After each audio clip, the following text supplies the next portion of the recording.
30일 동안 온라인 포커 테이블에서 벌어진 정말 숨막히는 승부 한번 상상해 보세요. 네, 이게 그냥 보통 게임이 아니고요. 최고의 실력을 가진 플레이어 5명이 진짜 자기 한계에 도전했던 캐시 게임 월드 챔피언십, 그 미드 스테이크 버전 이야기입니다. 네, 맞아요. 오늘 저희가 깊이 파고들 주제가 바로 이건데요. 이 특별한 챔피언십에 참여했던 상위 경쟁자 5명, 키크, 그리고 크리스천. 크리스천은 온라인 닉네임이 여러 개죠. 이키니미티 911, 아니면 PTSD, 아, 네네. 그리고 루이. 이 선수도 체리 스윗 또는 BM 블랙으로 알려져 있고요. 커너는 베네터 또는 피어 더 리퍼. 마지막으로 원 오브 45.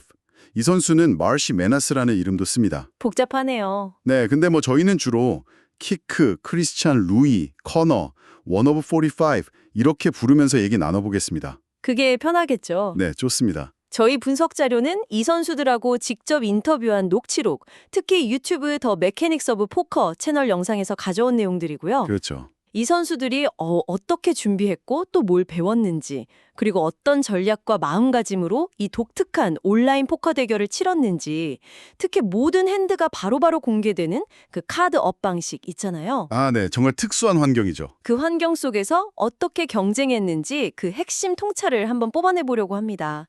이걸 들으시면 여러분이 이 분야의 정보통이 되는 뭐랄까 가장 빠른 길잡이가 될 수 있을 겁니다. 좋습니다. 그럼 바로 본론으로 들어가 볼까요? 네, 먼저 이 선수들이 왜 이 미드 스테이크 버전에 참여하게 됐는지 그 동기부터 살펴보는 게 순서일 것 같아요. 다들 기대감이 상당했어요.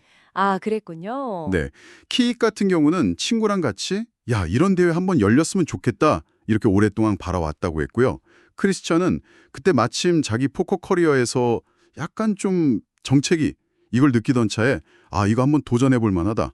달성 가능한 목표다. 이렇게 봤다고 합니다. 아, 그냥 참여 자체의 의미를 둔 걸 넘어서 이걸 자기 실력 검증의 기회로 본 선수들도 있었군요. 맞아요. 키익하고 커너가 그랬죠.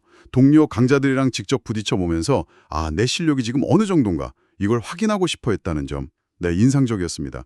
루이는 좀 다른 관점이었던 것 같은데요. 네, 루이는 뭐랄까 레이크, 그러니까 게임 수수료가 없는 환경, 아니면 그 리더보드 시스템, 이런 새로운 형식 자체에 대한 순수한 호기심, 이게 컸다고 하고요. 아하. 그렇죠. 커너의 경우는 목표가 좀 더 구체적이었어요.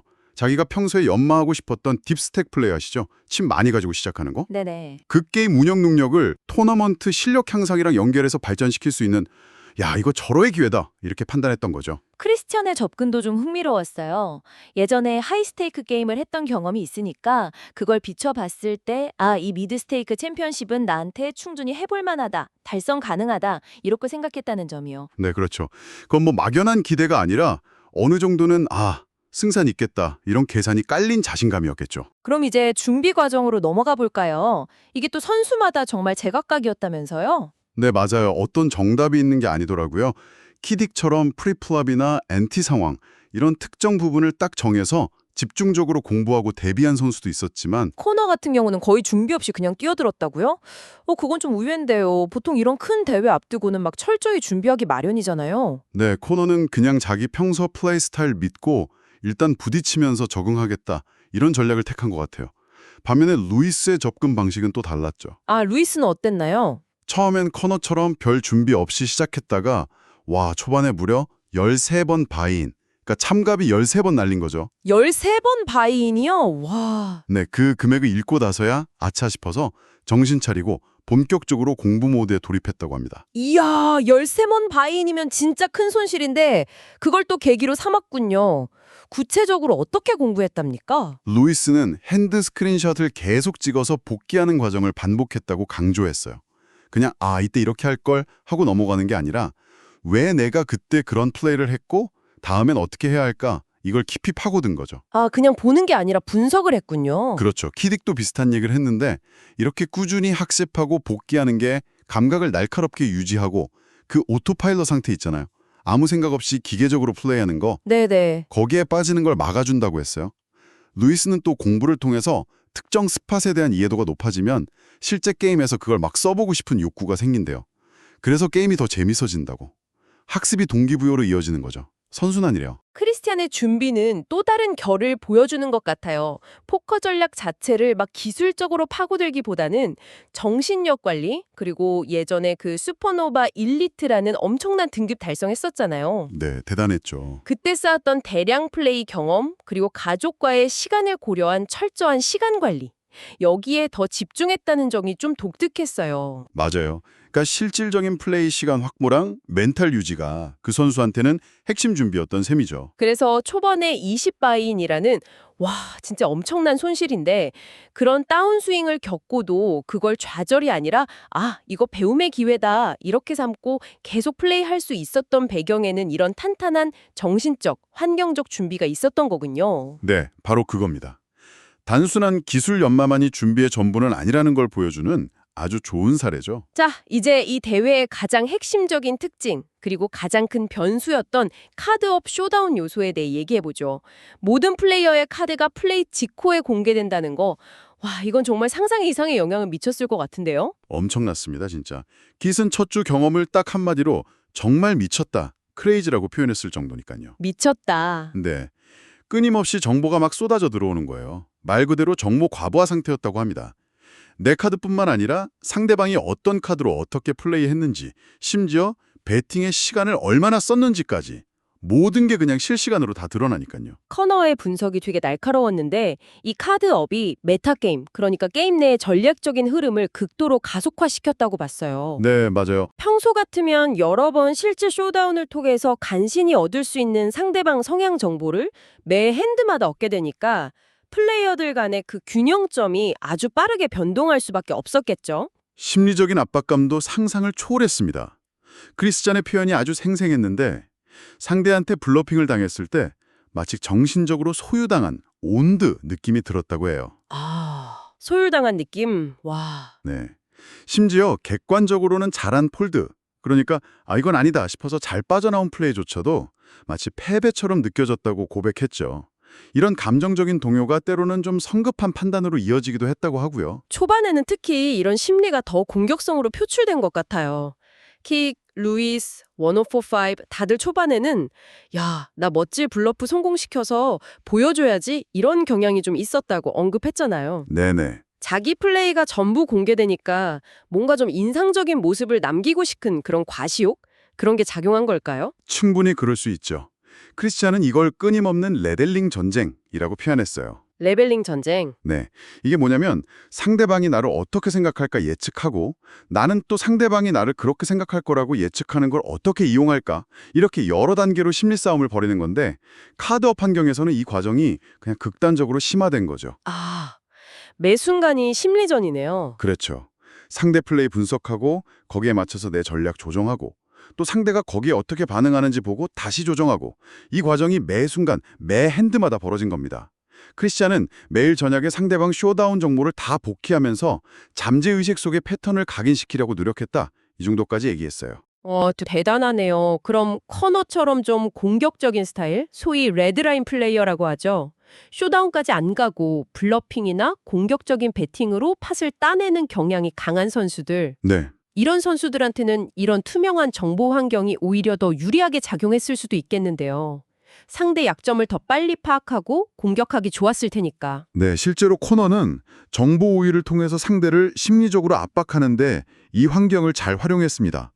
근데 중요한 건 상대가 어떻게 대응하는지를 보고 거기에 맞춰서 카운터 조정을 하는 능력이었어요. 아, 카운터 조정. 네, 예를 들어서 2Game for You라는 특정 플레이어와의 포켓5 현대에서 큰 블러프가 딱 막힌 후에는 이 선수한테는 당분간 블러핑 좀 자제해야겠다. 이렇게 즉시 판단하고 전력을 수정했다고 합니다. 이런 빠른 피드백, 그리고 적응, 이게 핵심이었죠. 루이가 언급했던 그 10대 9 수티드 카드로 5배잼, 그러니까 상대방 4벳의 올인으로 맞받아친 플레이, 이것도 되게 흥미로웠어요. 네네, 그 플레이. 이게 그냥 그 순간의 승리만 노린 게 아니라 카드가 공개된다는 점을 이용해서 나는 이런 핸드로도 이렇게 과감하게 올인할 수 있는 사람이야.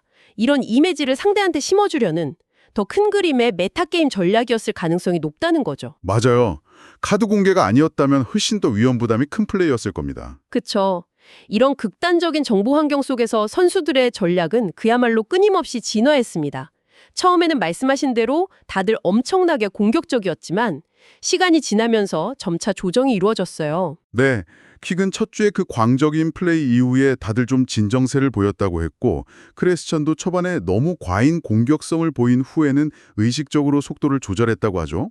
루이스의 관찰이 특히 재미있었는데 평소에는 블러핑 빈도가 낮을 법한 그런 스팟, 그런 상황에서 오히려 과도하게 블러핑이 나오고 반대로 평소 블러핑이 많을 것 같은 스팟에서는 오히려 블러핑이 줄어드는 역전 현상이 나타났다고 지적했어요. 아, 역전 현상. 흥미롭네요. 서로가 서로의 카드를 너무 의식하다 보니까 일반적인 균형점에서 벗어난 플레이들이 막 속출했던 거죠. 맞습니다. 선수들이 서로를 읽고 대응하면서 새로운 균형점을 찾아가는 아주 역동적인 과정이었던 거죠. 킥도 비슷한 맥락에서 모두가 메타에 적응해 갔다고 표현했고요.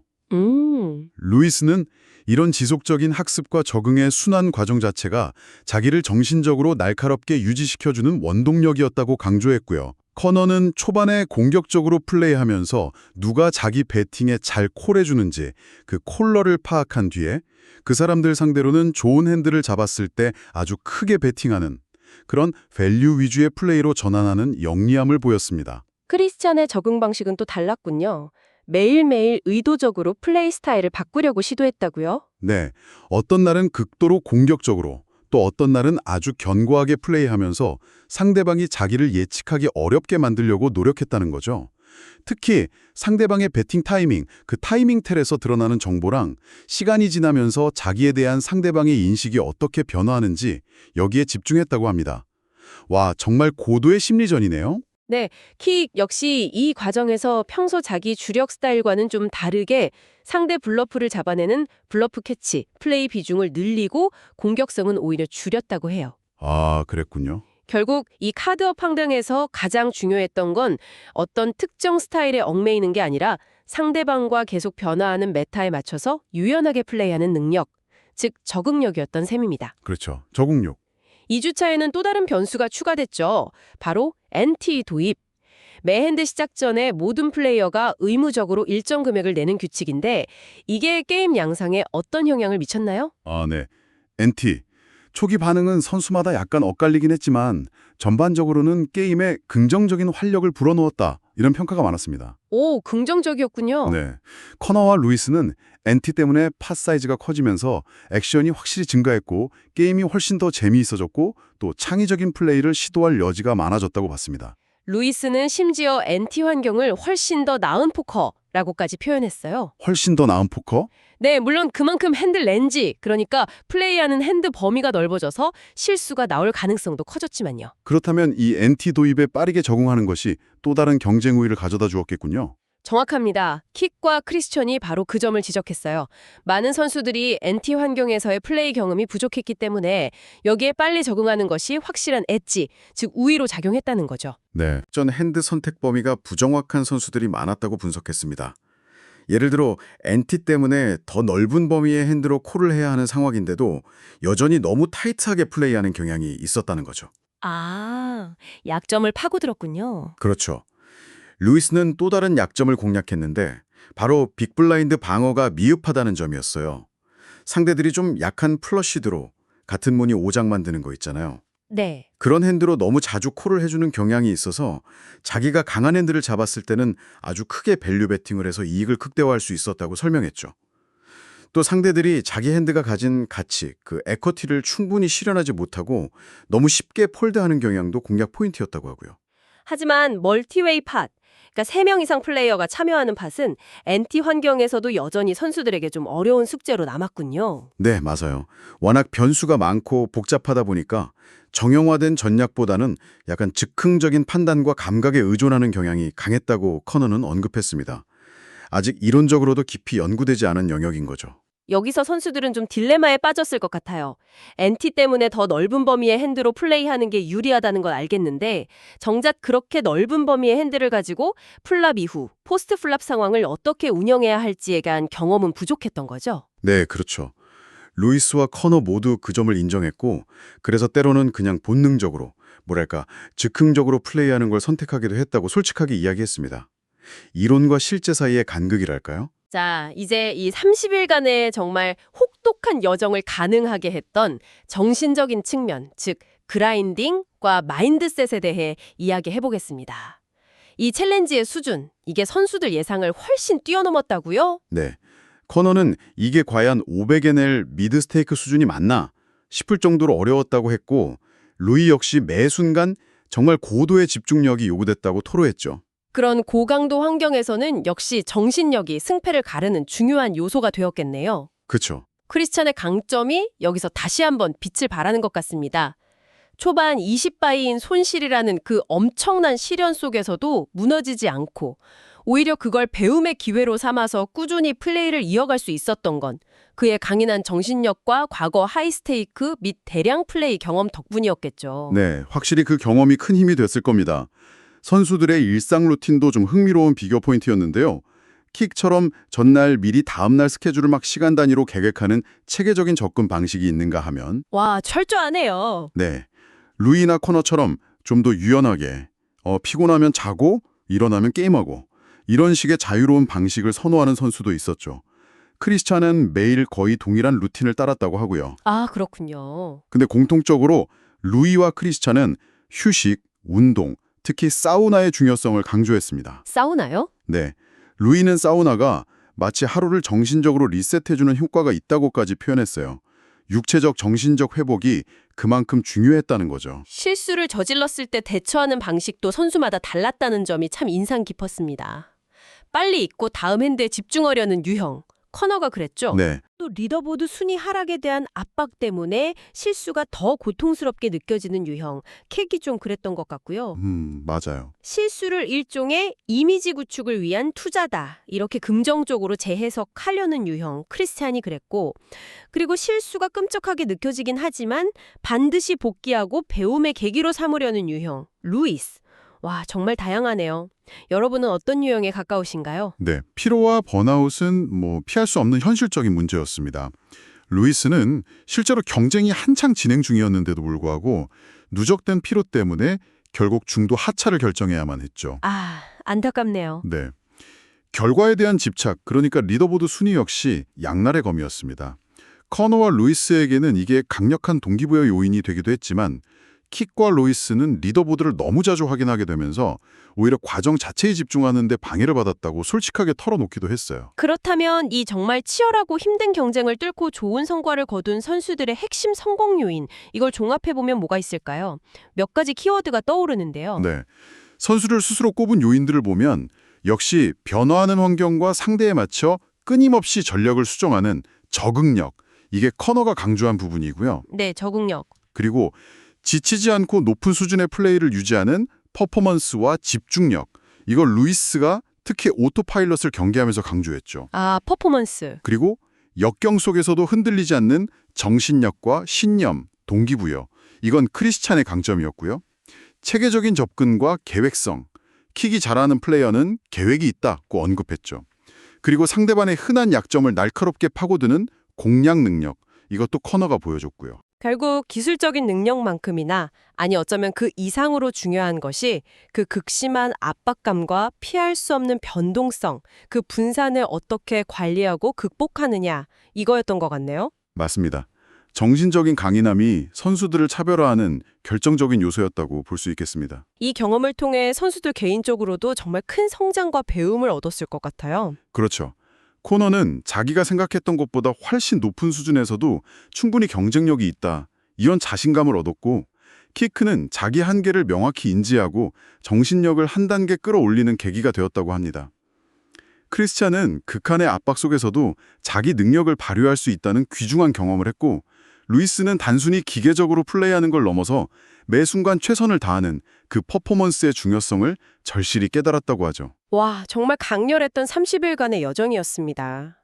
모든 카드가 공개되는 아주 특별한 환경 속에서 선수들이 보여준 끊임없는 전략 수정과 적응 과정, 그리고 그 모든 것을 가능하게 했던 강력한 정신력까지 오늘 우리가 함께 살펴본 내용들을 이렇게 곱씹어 보면 이게 꼭 포커뿐만 아니라 다른 분야에도 적용될 수 있는 통찰이 많다는 생각이 듭니다. 네, 그렇죠.